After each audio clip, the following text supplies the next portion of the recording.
Salut à tous et bienvenue dans cette vidéo. Alors aujourd'hui on se retrouve pour faire le test d'autonomie complet de la Secotec Bongo série A. Alors j'ai pas de compteur kilométrique sur l'écran de cette trottinette. Alors pour compter le nombre de kilomètres, on va tout simplement lancer une petite application. Donc là je vais mettre play et on va partir, voilà, tout de suite. Donc j'ai dans les écouteurs un feedback tous les kilomètres et je vous tiendrai au courant, voilà, tous les 4-5 km. Donc on allume la machine, ça fait un peu de bruit. Là on est en mode 3 et on va commencer. D'abord on va faire un petit point pour contextualiser un petit peu. Alors je suis en mode 3, donc la vitesse maximale est de 25 km/h et je pèse actuellement 80, un peu plus de 80 kg, donc un petit peu plus de 80 kg, et j'ai un petit sac à dos dans lequel se trouve un petit peu de matériel. Donc on va dire que j'ai une masse totale actuellement de 85 kg. Alors là on se tape déjà une petite montée qu'on prend extrêmement bien, on la prend à 18 km/h, vous voyez, 19, on accélère en montée, donc les 350 watts en nominal font extrêmement bien le taf. On monte je pense rapidement à 700 watts en crête. Donc comme d'habitude le but ça va être de rouler comme un bourrin pour vraiment voir ce que l'autonomie elle a dans le ventre. Donc en autonomie annoncée on a 25 km. Bon, je vise plutôt 13 km. On va voir ce que ça va donner concrètement. Moi je pars sur un 13 km. Dites-moi dans les commentaires ce que vous en pensez et on verra en fin de vidéo combien c'est exactement. Donc pour l'instant on se tape de la descente, on se tape du pavé. Bon, c'est pas hyper confortable mais ça se fait vraiment tranquillement.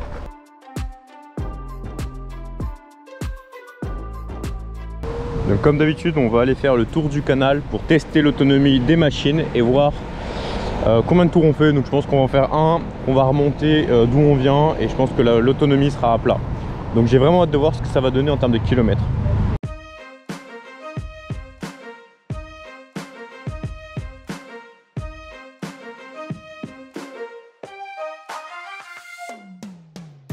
Alors pour vous parler un peu de la trottinette, elle est méga confortable. Vous voyez là le guidon est franchement haut. Pour une personne de 1m80 c'est vraiment agréable comme trottinette. La position est vraiment sympa. On a de la place sur le deck, donc ça c'est très cool aussi. Je vais vous montrer rapidement. Si vous voulez plus de détails, allez voir ma précédente vidéo car j'ai fait une présentation de A à Z. Aujourd'hui c'est le test d'autonomie, donc on va pas vraiment parler de toutes les caractéristiques, même si on va en parler brièvement parce qu'en même temps je vous fais un petit retour d'expérience en live, comme si on était ensemble et que je vous parlais de la trottinette, de ses avantages et de ses inconvénients. Mais ce qu'on veut vraiment savoir aujourd'hui, c'est combien de kilomètres est-elle capable de faire en une seule charge.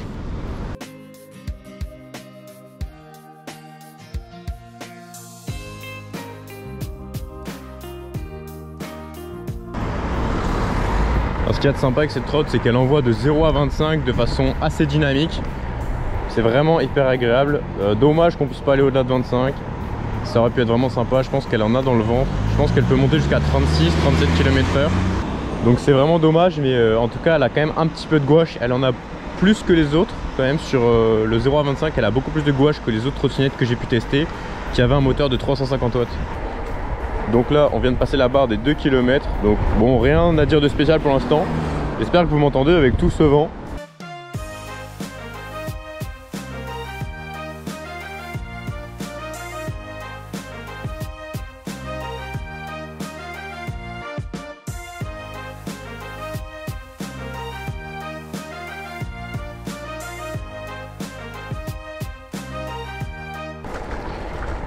Ok, donc là on vient d'atteindre les 5 km.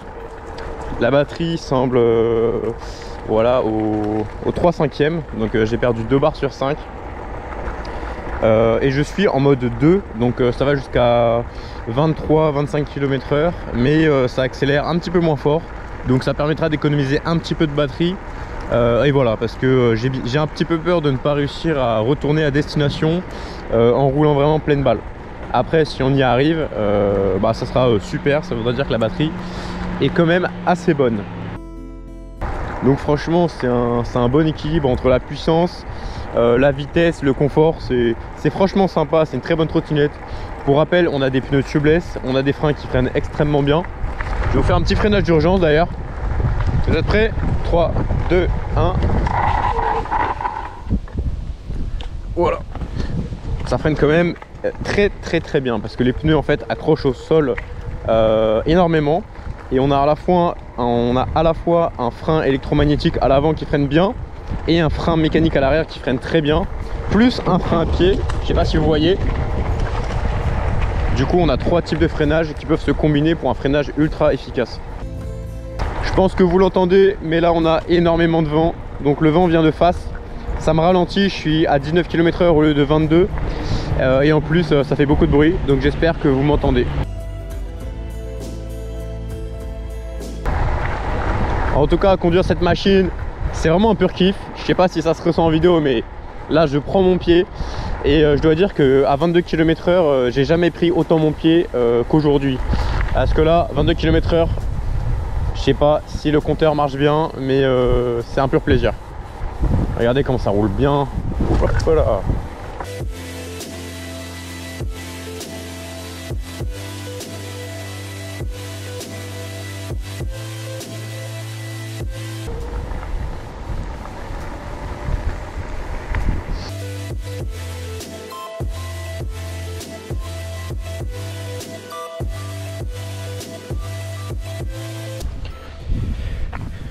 Ok les gars, j'espère que vous m'entendez avec tout ce vent.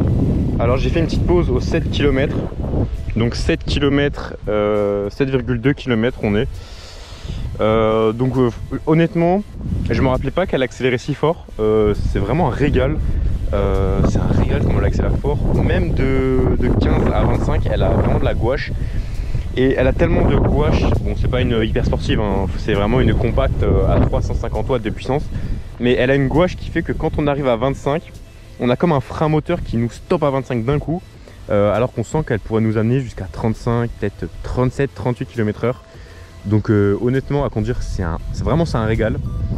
Trottinette 350 watts de puissance, c'est celle qui me donne le plus de sensations, avec 350 watts de puissance en nominal, et elle monte à 700 watts en crête.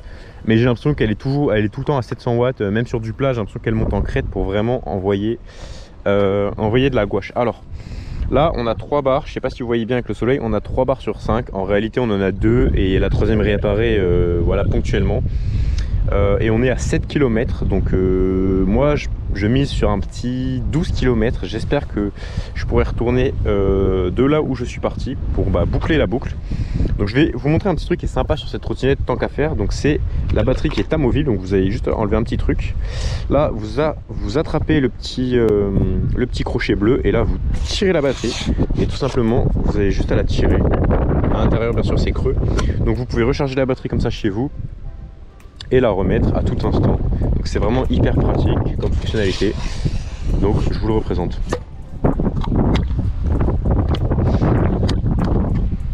Ensuite on redémarre la machine et on continue notre petit tour. Honnêtement c'est vraiment impressionnant ce qu'elle sort en termes de ressenti, en termes de sensations. C'est impressionnant pour 350 watts les sensations qu'on a. Je soupçonne le moteur d'être plus puissant que 350 watts. Non, vraiment, c'est génial. C'est un super bon moteur. Il envoie à 25 km/h avec dynamisme, sans faire peur, voilà, sans frayeur. C'est 350 watts, c'est vraiment agréable. Donc c'est vraiment un excellent point. Je crois que c'est quand même sa première qualité. Alors, autre point à souligner sur cette trottinette, c'est qu'elle accroche au sol. C'est vraiment impressionnant. Les pneus, on peut se permettre de prendre des tournants vraiment serrés. C'est vraiment super cool. Non, franchement, cette trotte est géniale. Elle est vraiment super. L'autonomie, voilà, ça me semble être le défaut de cette trottinette. Donc, si vous avez besoin de faire des petits trajets au quotidien, c'est parfait. Si vous avez besoin de faire des longs trajets, ça va être compliqué. À part si vous avez 2 batteries. Vous pouvez acheter une deuxième batterie. Donc comme ça, vous pouvez prendre la deuxième batterie dans votre sac à dos. Et dès que vous n'avez plus de batterie, vous avez juste à changer la batterie comme je vous ai montré tout à l'heure. C'est super simple, super rapide. Et ça peut vous permettre du coup de doubler l'autonomie, ce qui peut être pratique dans bien des situations.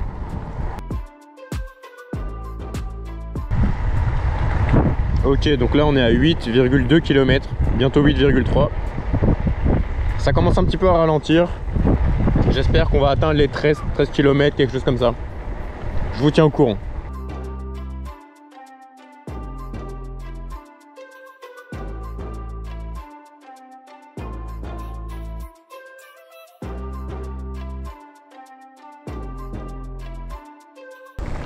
Bien sûr, si ce type de vidéo vous plaît, pensez à vous abonner et à liker cette vidéo pour soutenir mon travail et pour être au courant des prochaines vidéos qui vont sortir et des pépites que je vais vous présenter. Il y a du très lourd qui arrive par la suite.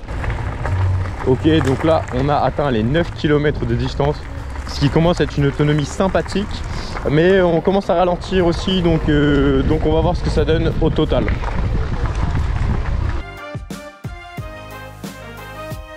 Donc là, avec la batterie qui est pas vide mais quasiment, on a 2 barres sur 5. On ralentit énormément, on est à 11 km/h dans une petite montée, mais bon, une montée quand même, hein, mais c'est pas la plus grosse montée. Et là, on est à la dernière barre, donc il ne reste plus qu'une seule barre et on est presque à 10 km de parcouru. Après, il y a un peu de vent, donc ça a sûrement joué sur l'autonomie. On va voir jusqu'où ça nous mène. J'espère qu'on va arriver à 12. Même si je crains ne pas y arriver. Donc là on va passer la barre des 10 dans quelques instants et il reste plus qu'une seule barre, et en mode 3 je monte à 18 km/h sur sol plat avec voilà, un sol qui n'est pas parfaitement lisse non plus.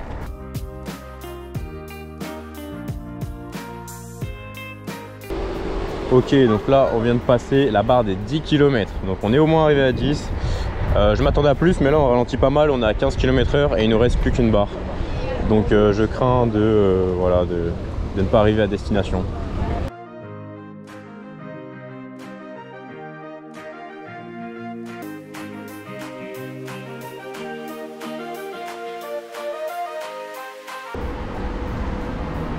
Donc ça c'est quelque chose qu'il faut savoir, donc c'est que sur la fin de la batterie, donc là je suis vraiment à la toute fin de la batterie. Alors sur sol plat ça roule. On roule à 15 km/h, ce qui est correct pour une fin de batterie, c'est même assez agréable, c'est même pas mal. Par contre, les montées, on oublie, quand on n'a plus de batterie comme ça et qu'il reste une seule barre, les montées, on oublie. Donc là, j'ai pris 2-3 petites montées entre 5 et 10 mètres à chaque fois que j'ai poussé parce que ça n'avançait plus. Donc les montées, à part les montées minuscules, ça passe. Mais dès que ça monte un peu, c'est mort. Donc dès que c'est une montée voilà, supérieure à quelques degrés, c'est mort quand on n'a plus qu'une barre de batterie. Par exemple dans cette montée vous voyez avec ma dernière barre je suis à 5-6 km/h, donc ça avance malgré tout, mais voilà, 6 km/h, je suis bloqué à 6 km/h, donc c'est une montée quand même assez moyenne. En vélo elle tape quand même pas mal dans le cœur et dans les jambes, mais vous voyez là je suis à 7 km/h, donc ça avance malgré tout. Mais voilà, je vais pousser un peu parce que ça va passer vite. Donc je pousse un peu parce que là, la montée, voilà quoi, on va pas mettre 5 heures à la montée. Je pousse un petit peu et on pourra enlever, voilà, vous enlèverez quelques centaines de mètres pour la conclusion de la vidéo en termes de kilomètres parcourus. Donc là je pousse un peu, voilà, parce que c'est la montée. Sur sol plat ça l'aurait fait, en montée ça monte pas, donc voilà, donc je pousse un peu. Alors du coup, on a fait 11,7 km en 47 minutes. Voilà, et là on avance à 4 km/h, 3 km/h dans la montée. Donc je pense que c'est la fin de la batterie. Mais ce qui est un peu dommage, c'est que vous voyez là, ça n'avance. Là j'avance à 3-4 km/h, j'ai peur qu'elle s'arrête carrément. Ouais, là elle est un peu en train de s'arrêter. Mais ce qui est dommage, c'est que sur sol plat j'aurais pu encore faire, je pense, voilà, un petit kilomètre, histoire de passer la barre des 12 km. Mais bon, on va pas tricher parce que tout à l'heure on a fait la descente, donc en soi c'est de l'énergie qu'on a économisée et qu'on n'est pas censé économiser dans la montée. Donc là je pousse encore un tout petit peu, vous voyez, je mets un petit coup de pied tous les 20-30 mètres, parce que pour l'aider un tout petit peu à repartir. Voilà, c'est plutôt tous les 5-10 mètres. Mais je pense que là on arrive au terme de la batterie. Elle avance encore en 4 km/h. Donc je pense qu'on va s'arrêter là. Alors vous voyez, sur sol plat elle continue malgré tout à avancer, donc c'est un peu dommage. Donc voilà, donc l'autonomie va dépendre là, en fait la fin de la batterie va surtout dépendre de la pente. Et alors faut vraiment le préciser, on a un peu triché dans la montée, pas beaucoup hein. J'ai dû pousser, voilà, j'ai dû pousser dans toute la vidéo, j'ai dû pousser maximum une vingtaine de fois, voilà, mais surtout en fin de vidéo dans la montée où j'ai poussé 20 fois parce que voilà, ça avançait plus, j'étais à 3 km/h, 4 km/h, 5 km/h. Et là vous voyez, ça avance encore à 5 km/h, mais bon là ça avance dans une fausse pente. Voilà, donc on va voir, je vais la terminer vraiment au max jusqu'à ce qu'elle n'avance plus du tout sur sol plat, et je vous dirai le score qu'elle a fait. Mais en tout cas, quelque chose à savoir de déterminant, c'est que quand vous avez plus qu'une seule barre avec cette trottinette, Les montées, c'est pas possible. Genre clairement, c'est vraiment, ça se fait plus. Les montées, elles sont faciles à prendre, c'est dynamique, etc. Quand vous avez de la batterie, quand vous avez 5 barres de batterie, 4 barres de batterie, 3 barres de batterie, vous êtes bien. 2 barres, ça commence à ralentir, mais ça avance. 1 barre de batterie, c'est quasiment infaisable. Donc voilà, donc c'est vraiment hyper important à savoir si vous comptez acheter cette trottinette.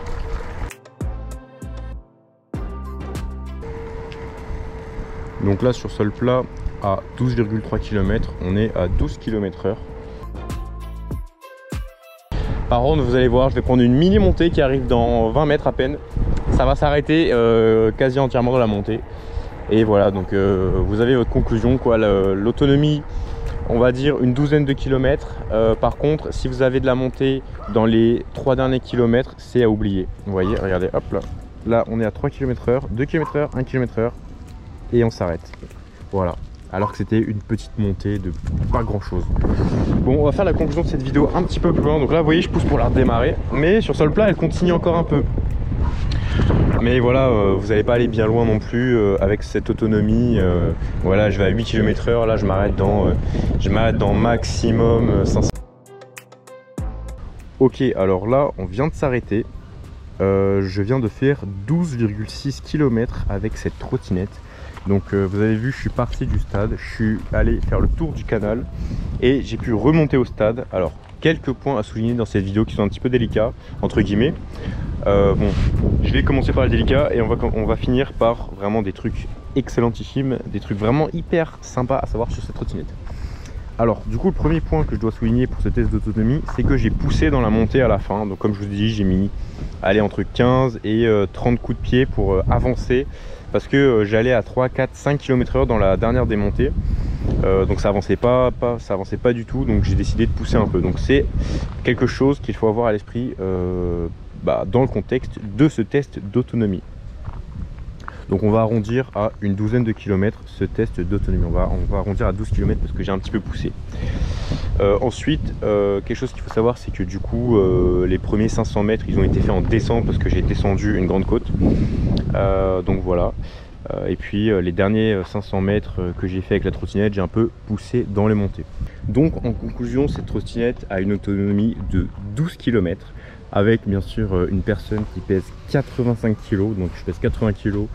On rajoute quelques kilos pour voilà, le sac à dos, le matériel, une bouteille d'eau, etc. Donc je fais 85 kg aujourd'hui et j'ai pu réaliser 12 km avec cette trottinette. Voilà, donc avec une température extérieure d'environ 20 degrés. Voilà, et puis pas grand chose à dire de plus. Alors ce qui est bien sur cette trottinette, parce qu'on va finir sur des choses quand même excellentes. Donc ce qu'on a de vraiment particulier sur cette trottinette qui font que cette trottinette n'est pas une trottinette classique mais quand même une très bonne trottinette. Premièrement, on a des pneus de 8,5 pouces tubeless, donc c'est vraiment résistant, c'est vraiment de la qualité. Ensuite, nous avons un excellent système de freinage. C'est une trottinette qui freine très très bien, on se sent vraiment en sécurité dessus. Donc on a un frein électromagnétique à l'avant, un frein disque mécanique à l'arrière et un frein à pied. Donc voilà, donc on a 3 types de freinage. On a 3 façons de freiner sur cette trottinette, donc c'est vraiment une trottinette qui freine extrêmement bien. Donc c'est vraiment un point très positif. Ensuite, on a un moteur vraiment dynamique et peut-être que c'est le moteur qui pompe beaucoup la batterie. En fait, il envoie de 0 à 25 vraiment avec beaucoup de dynamisme. Donc c'est super agréable d'un côté. D'un autre côté, ça pompe pas mal la batterie. Ensuite, au niveau de la batterie, parce que ça c'est vraiment génial, elle est amovible. Donc comme je vous ai montré au début de la vidéo, donc vous pouvez la retirer par là, c'est super facile. Je vais vous montrer rapidement. Donc vous appuyez sur le petit bouton, hop, vous enlevez le petit cache en plastique et puis vous pouvez tirer la batterie avec la petite ficelle bleue. Hyper facile, et puis vous pouvez recharger la batterie. Donc vous avez voilà, tout simplement ici, vous la rechargez par ici. Donc c'est super pratique pour voilà, prendre votre batterie et puis la charger dans votre maison et laisser la trottinette dans votre local, dans votre garage, voilà, au rez-de-chaussée, devant votre maison. C'est vraiment super pratique. Donc c'est quand même une très grosse qualité sur cette trottinette. Ensuite, le design est vraiment sympathique, donc je vais vous faire un petit tour. Je la trouve vraiment sympa, elle est très belle avec ce gris métallisé, ses petites touches de bleu et son noir, son deck noir. C'est vraiment très esthétique, je trouve. Donc voilà. Et pour finir, un excellent point, c'est qu'elle ne pèse que 12 kg, ce qui est vraiment très léger pour une trottinette électrique. Pour une trottinette électrique, c'est vraiment très léger, 12,5 kg. Sur ce, j'espère que cette vidéo vous a plu. Si c'est le cas, pensez à vous abonner à la chaîne YouTube et à laisser un j'aime pour soutenir mon travail. Voilà, abonnez-vous à la chaîne YouTube, il y a vraiment du lourd qui arrive, des nouvelles trottinettes à présenter, des nouveaux modèles, des nouvelles machines en tout genre. Vraiment, il y a des choses ultra intéressantes qui arrivent. Donc abonnez-vous à la chaîne YouTube. J'espère vraiment que cette vidéo vous a plu. On se dit à tout de suite dans les prochaines vidéos qui vont s'afficher à l'écran. Et pour les autres, à la semaine prochaine.